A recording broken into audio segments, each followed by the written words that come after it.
এই মুহূর্তে ইরান যুক্তরাষ্ট্র ইসরায়েল ইস্যুতে একটা আলোচিত বিষয় হচ্ছে, কয়েকদিন ধরে আলোচনা, সেটা হচ্ছে তাদের সর্বোচ্চ ধর্মীয় নেতা আয়াতুল্লাহ আলী খামেনির উপস্থিতি নিয়ে। তাকে কয়েকদিন ধরে পাওয়া যাচ্ছিল না, তার সঙ্গে কারো কোনো যোগাযোগ ছিল না। বলা হচ্ছিল ইসরায়েলের সম্ভাব্য হামলা থেকে নিরাপদ থাকতেই এই সতর্কতা, এবং তার সর্বোচ্চ ঘনিষ্ঠ যারা সরকারের সর্বোচ্চ পর্যায়ে তাদের সঙ্গে তার কোনো যোগাযোগ সেই অর্থে ছিল না, এবং তার সঙ্গে কোনো ইলেকট্রনিক যোগাযোগের মাধ্যম ছিল না, ফোন বা অন্য ধরনের, যাতে তাকে ট্র্যাক করা না যায়। তো আজকে পাওয়া গেল তার প্রথম ভিডিও বার্তা মার্কিন হামলার পরে, এবং সেখানে তিনি ইরানি জনগণকে বিজয়ের জন্য অভিনন্দন জানিয়েছেন, এবং ইসরায়েলের বিরুদ্ধে ইরানের সংগ্রামকে তিনি দেখিয়েছেন একটা সাফল্য এবং বিজয় হিসেবে। এবং একই সঙ্গে বলেছেন যুক্তরাষ্ট্র যে হামলা চালিয়েছে তা কার্যত ব্যর্থ হয়েছে, সেটা তেমন কোনো ক্ষতি করতে পারেনি।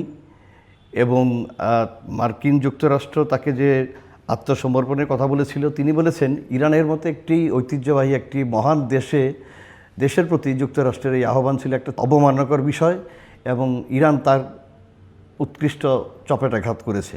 আয়াতুল্লাহ আলী খামেনি যে কথাটা বলেছেন, সেখানে আসলে হয়েছে যে ইরানের বিজয় এবং তার সাফল্য এবং তাদের অনমনীয়তার কথাটাই তিনি তুলে ধরেছেন, এবং যুক্তরাষ্ট্র এবং ইসরায়েলের হামলার পরেও যে তারা দমিত হননি, সেই মনোভাবটাই এখানে প্রতিফলন হয়েছে আর কি আসলে।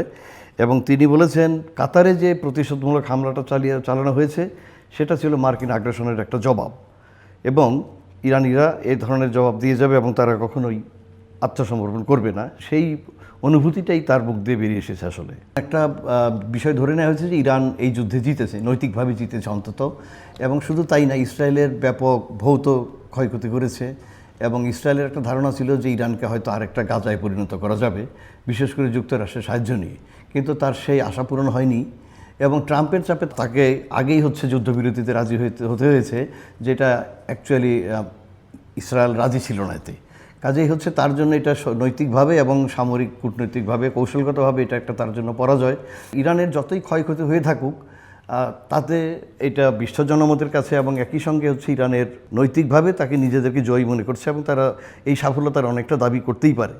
তো কাজেই ইসরায়েলের আশা পূরণ হয়নি, এবং একই সঙ্গে ইরানকে ভেঙে ফেলা যায়নি, ইরানকে অবনত করা যায়নি, সেই কথাটাই খামেনি জোর দিয়ে বলেছেন।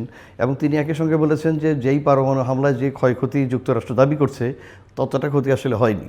ইসরায়েল দুটো লক্ষ্য ছিল, একটা হচ্ছে পরমাণু কর্মসূচি ধ্বংস করা, সেটা দৃশ্যত অনিশ্চিত, এবং দ্বিতীয় পয়েন্টটি হচ্ছে ইরানের রেজিম চেঞ্জ করা, বা এই যে ইসলামী শাসক গোষ্ঠী আছে তাদেরকে ক্ষমতাচ্যুত করা, দুটোর কোনোটাই পূরণ হয়নি।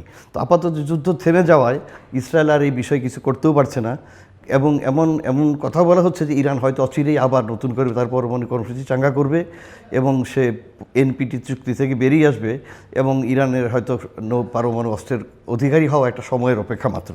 তো এই যে তার আড়াল থেকে বেরিয়ে এসে যে এই ভাষণটাতে উনি যে ইরানের পক্ষ থেকে যে কথাগুলো বলেছেন, তার পরিপ্রেক্ষিতে অচিরেই আবার আমেরিকার প্রতিরক্ষা মন্ত্রী পিটার হেগসেস ভাষণ দিতে যাচ্ছেন, এবং তিনি সেখানে বলেছেন তিনি খুব বড় কিছু জানাতে যাচ্ছেন।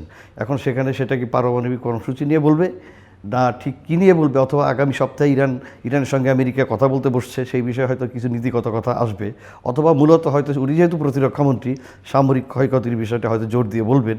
এবং বিশেষ করে খামেনির বক্তব্য এটা যুক্তরাষ্ট্রের জন্য এই মুহূর্তে খুব প্রীতিকর না, কাজে সেখান থেকে কিছু তিক্ত কথাও তাদের পক্ষ থেকে হয়তো আসতে পারে। সেটা কি হয় সেটা দেখার জন্য আমাদের অপেক্ষা করতে হবে।